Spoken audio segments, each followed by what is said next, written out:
Alright, Z Nation, DailyXander, 364. Oh, that means tomorrow's the big 365. Oh, coming to you from my phone on my tripod. From again the Embassy Suites late at night. I'm gonna turn from this angle here. Just got done uploading some videos of some past podcasts I did about almost a week ago. Doing good. Today I got out of work a bit early, but I also got a text message asking if I could do a visual. So I ended up doing a visual tonight from 6 to 9. It was an interesting experience because I was the first volunteer to start the visual, and I was able to meet not only a family friend that was there, but also the daughter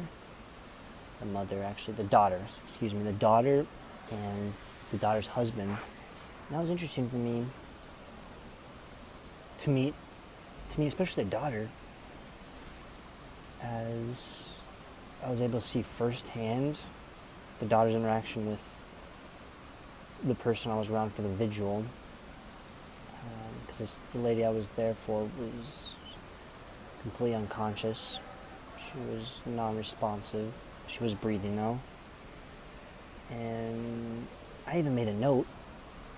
I don't know if this is necessarily going to be the case or not, but at least if it's not the daughter's final goodbye to the mom, like I saw that, it's going to be at least one of the last, and I saw it play out, and that was just a perspective for me to witness that. Again, I never take any of these vigils or anything I do with hospice for granted. It's quite the process, the next phase, the next transition of life. Of course, we have to all go through death. And I think the beauty of it is we should embrace it. We should embrace death. We should embrace it once we get to a point early on in our life, like me, being 23. I embrace death from the sense that I use it to empower me to keep me accountable to do things I really want to do in my lifetime. Because ultimately there's going to come a point where I'm not going to be as active. I'm not going to be as mentally sharp. I'm not going to be as able-bodied to pursue right now, like travel.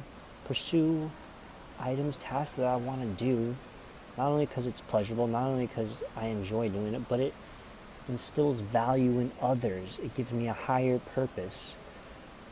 It's much harder to have a higher purpose when you're bedridden, when you're unconscious and such. And just knowing that going forward really makes you value, makes you appreciate, makes you grateful for what you have right now in the current moment.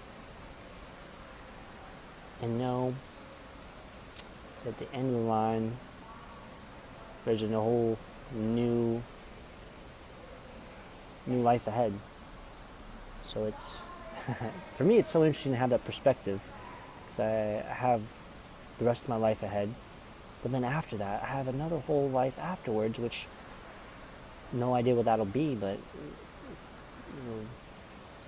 it'll be interesting nonetheless, that whole passing and whatever the next chapter is. But that was big for me, and again, just seeing that interaction with the mother and the daughter, really big for me.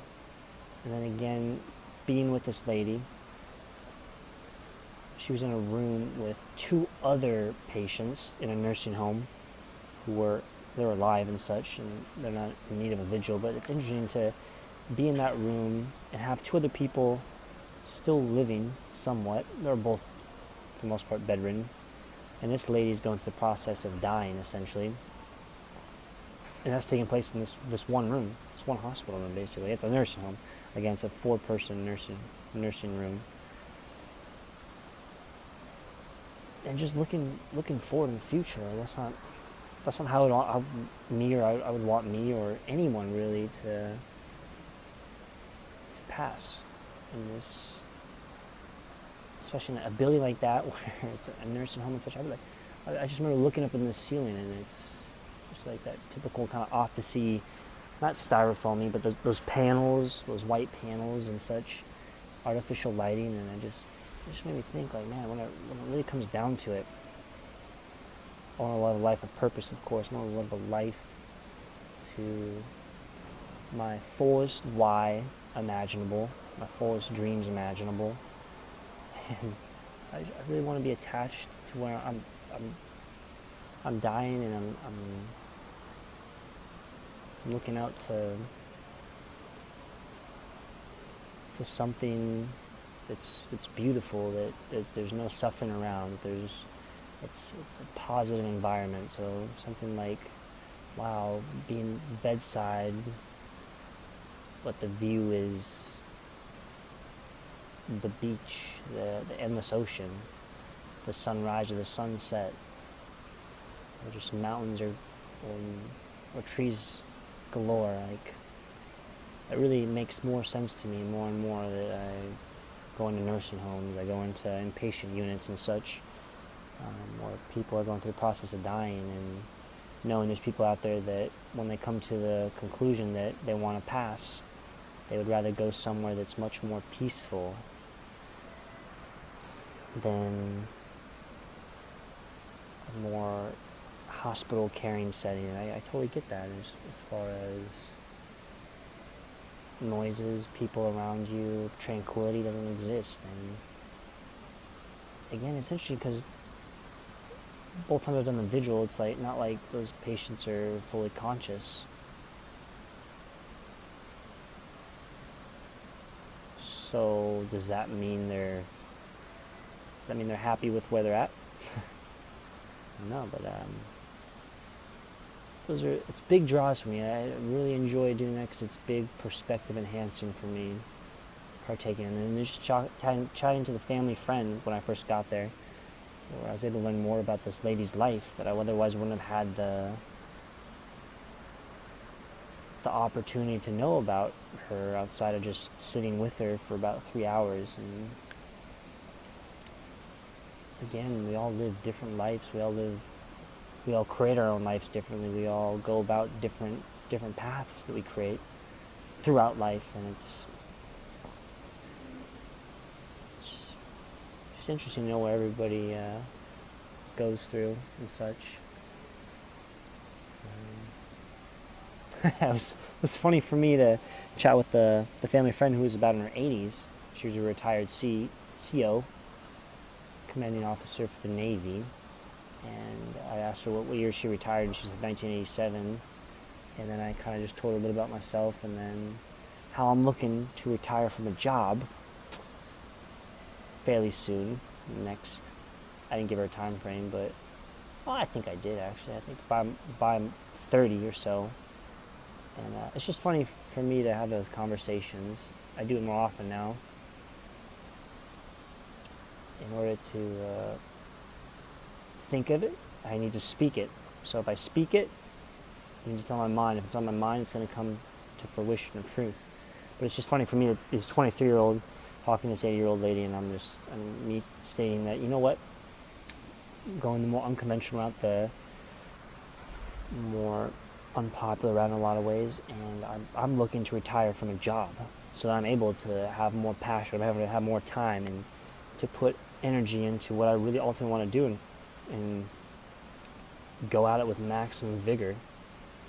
And that's instill the utmost value I can to other human beings, and not have my life dictated by something that would be more of a hobby.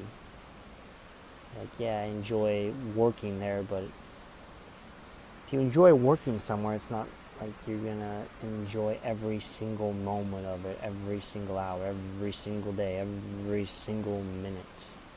And the more and more, well, I'll share more of this tomorrow as far as my 1 year documenting accountability project of the DailyXander, and what I've gotten out of it, where it's just put my mind and my perspectives and the path I'm continually on right now to create myself and continually evolve myself.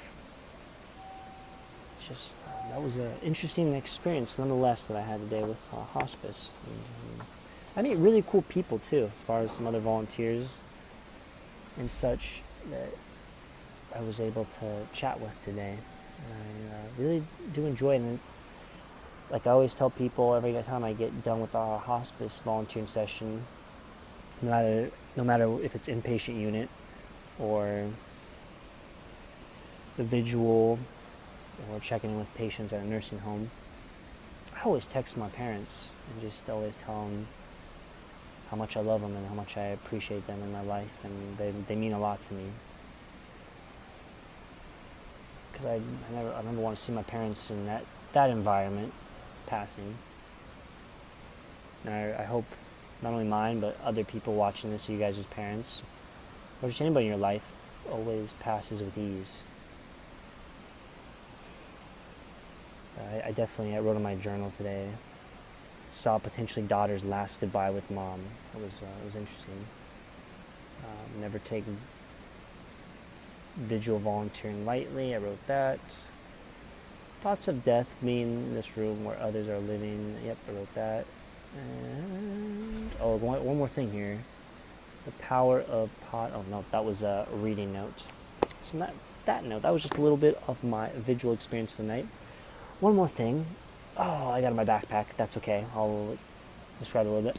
My friend, my Swedish friend, sent me a handmade, from one of her friends, a handmade Sagittarius Icelandic rune necklace piece, as I lost my own necklace my parents gave me about 2 or 3 months ago. So I'm really excited. I'm really grateful and appreciative, and tremendously means a lot to me that she put the effort in to get that for me, and I'm going to wear it with pride as far as remembering moments we created together, and then also just reminding me of what I stand for. And again, I'm really appreciative of that. It means a lot, especially a handwritten letter that she wrote. I'm a big fan of handwritten letters because it demonstrates the biggest asset anyone can present is themselves, their own time put into something. It took time for her to write the words down and such, and instill a message to me. So I really appreciate that. It's something my dad's always done for me throughout growing up, and still does today. Not as much since I've been farther away. I don't have addresses a lot of the times that are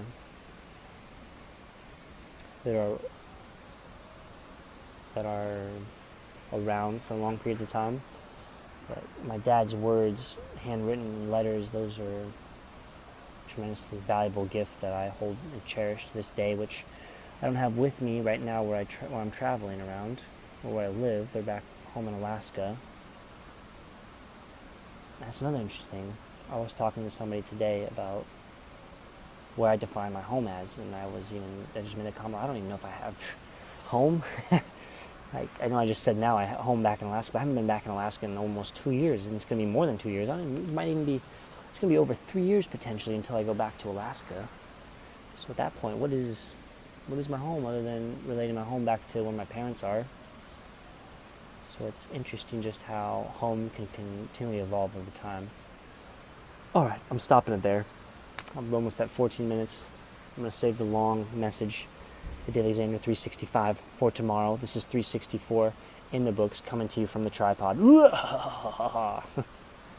Having fun as always, sharing the thoughts, sharing what's on the brain. Tomorrow, podcast with Barika. Very appreciative of her wanting to do the podcast with me, and I'll be during my lunch break, so I'm looking forward to that and having a great time connecting with her. And then Saturday, podcast with the president, Frank Perez. Looking forward to that too. All right, Izzy Nation, love you very much. Peace, love, unity. Oh, 2 loves. Respect, and as always, good old passion from the Embassy Suites in Altamont Springs. Check it out. Oh yeah. Over and out. Hoorah.